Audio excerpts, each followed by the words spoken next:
Hello everyone, I'm meteorologist Charlie Neese. It is the 12th of February 2025. Very active weather track across the country, and we continue to see this series of storm systems moving across the country, creating conditions for locally heavy rains, severe weather now across the south, also ice and snow from the middle Atlantic, and then another big round of snow for the Midwest into the plains. Here's the watch warning map for you.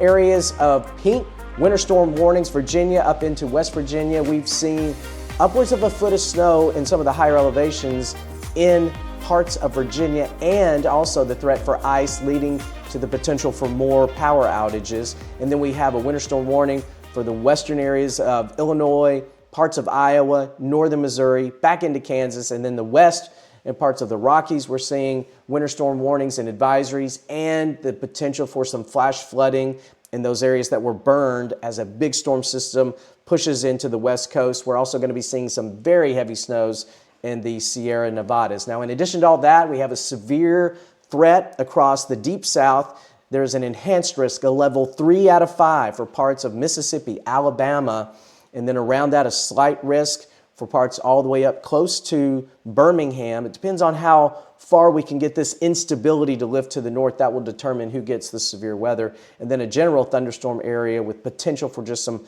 thunderstorms across parts of Tennessee, North Carolina, South Carolina, back into Arkansas. Now here's what the Storm Prediction Center has placed a 10% hatched area in that enhanced risk for southern Mississippi, parts of Alabama, Montgomery, Hattiesburg, Prattville, somewhere, and also Laurel, Mississippi. You're in this area. That 10% hatched area means there is a 10% chance of an EF2 or higher tornado within 25 miles of any one point. Basically, look out for potential for strong tornadoes in this area as we go into Wednesday, late day into Wednesday night. And make sure that you have a way to hear warnings if tornado warnings are issued for your area and take action immediately. We tend to skew higher on the death rate for nighttime tornadoes because people can miss those warnings. So make sure you have a way to hear warnings, and obviously in the dark you can't see them coming. All right, I'm going to put this into motion. The temperature pattern, coldest of the air obviously stays up toward the U.S.-Canadian border, but look at these temperatures Wednesday into Thursday, teens below zero here, and then still pretty warm across the Gulf Coast, although we are going to start to see temperatures cool down on Thursday across the Gulf Coast where they're in the 70s today.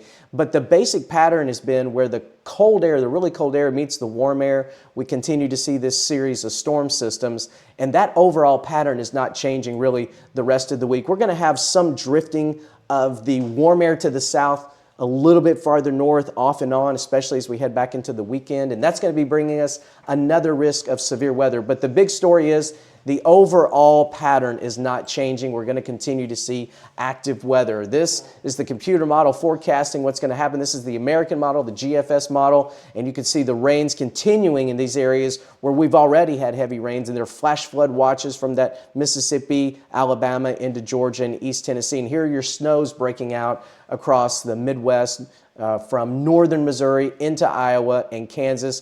The snows and the ice will gradually be ending as we head through the day, Wednesday into Wednesday night for the middle Atlantic in those areas that have been seeing the crippling ice and snow around Virginia. And as we head into the early morning hours of Thursday, this is Wednesday night into Thursday, this is where we're seeing more thunderstorm activity and that risk of severe weather across the deep south. The heavy snows shift from the Midwest up into the Great Lakes, and then also back into the Northeast. And we've seen the first big rounds of rain re-enter the west coast of California. During the day on Thursday, any severe risk begins to shift into parts of Florida and also Georgia. The snows are moving out of the Northeast after a pretty good dumping. And then here's the active weather across California with those heavy mountain snows and the potential for some locally heavy rains in those areas that were burned so badly a few weeks ago. Friday, a little bit of a break from some of the country, although snow's trying to break out again during the afternoon, moving through the Midwest as this next storm system begins to ramp up. And as we go through the day on Saturday morning, more heavy rains breaking out with the potential for some thunderstorms here across Tennessee. This is as a warm front lifts to the north, and later in the day we'll see the potential for severe weather re-engaging across Mississippi, Alabama, and Georgia. This is as we go through the day on Saturday into the Saturday night and early Sunday. You can see this line of thunderstorms, and that will also carry a risk of severe weather. And snow's breaking out again across New England, ice for some parts of the Northeast, and then more snows across the Great Lakes. Here's the way it looks in a regional view as we go through the daytime on Wednesday into Thursday across the Tennessee Valley. You can see these showers with those thunderstorms potentially coming in, especially later in the day, Wednesday night. Here you see they're starting to break out across Wednesday evening across Alabama, and any of these storms could be severe. More general rains, can't rule out some thunderstorms, but more general rains across Tennessee, back up into Kentucky. The ice is still going on during the afternoon Wednesday across Virginia with those snows moving up toward the Great Lakes. And then as we go into Thursday, things begin to wind down in these areas. The greatest risk for severe weather begins to shift toward the east, and these areas that saw so much rain, over 1.5 inches of rain already by Wednesday morning across Tennessee, you start to see things wind down and you get a break as you go into Thursday, but also cooler air indicated by these blue lines. The cooler air is really starting to push in. And so where we saw very warm temperatures during the day on Wednesday, Thursday will be cooler, Mississippi, Alabama, into Georgia. Here's the snowfall across the country over the next week, and you can see the banding in multiple waves coming from New England back into the Great Lakes, back into the upper Midwest, and then the heavy mountain snows and these tremendous snows over the Sierra Nevada, upwards of 50 to 70 inches of snow in some of the highest of the elevations there.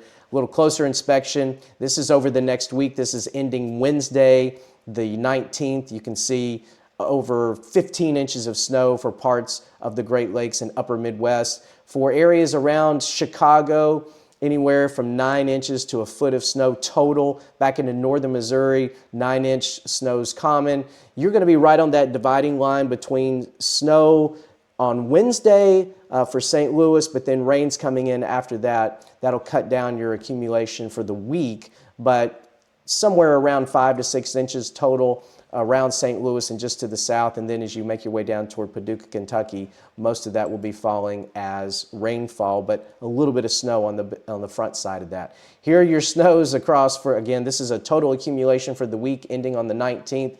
Very heavy just across the Canadian border there, but very heavy snows from Maine back into northern New York. Northern New York state's going to see a big share of snow, 15 inches of snow in some locations, and then lighter snows to the south, but those big icing problems across Virginia and West Virginia.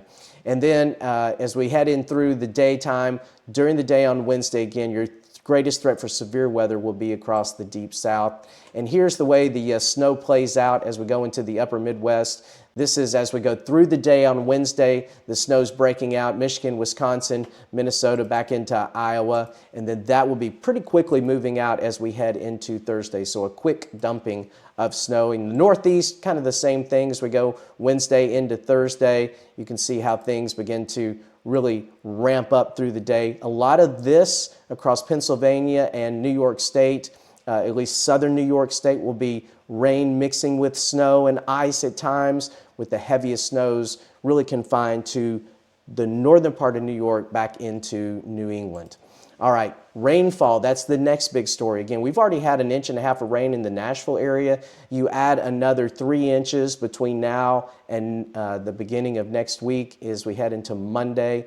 You can see how these rainfall totals begin to add up. And then as we go into about a week from now, anywhere from 4 to 5 inches of rain will have been common. This is where we're going to be seeing the greatest threat for flooding rains, the Ohio River Valley, but especially the Tennessee Valley as well. And then another severe risk as we head into next weekend. So this would be the Saturday, the 15th. There is already a 30% chance of severe weather, and that's kind of on the enhanced scale across much of Louisiana, Mississippi, and Alabama, in those same areas that are seeing the risk on Wednesday. This could be a more substantial risk for severe weather in a wider area depending on how far that warm air from the Gulf is able to push northward up toward Tennessee. So that will be the next event to watch, will be the chance for severe weather going into this upcoming weekend. But certainly very, very active weather for us as we go through the next few days.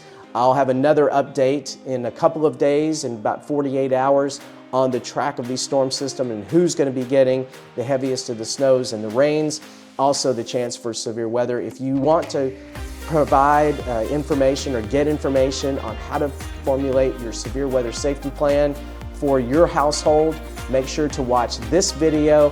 And also for Tornado 101 facts, watch the YouTube shorts right here on this channel. See you soon.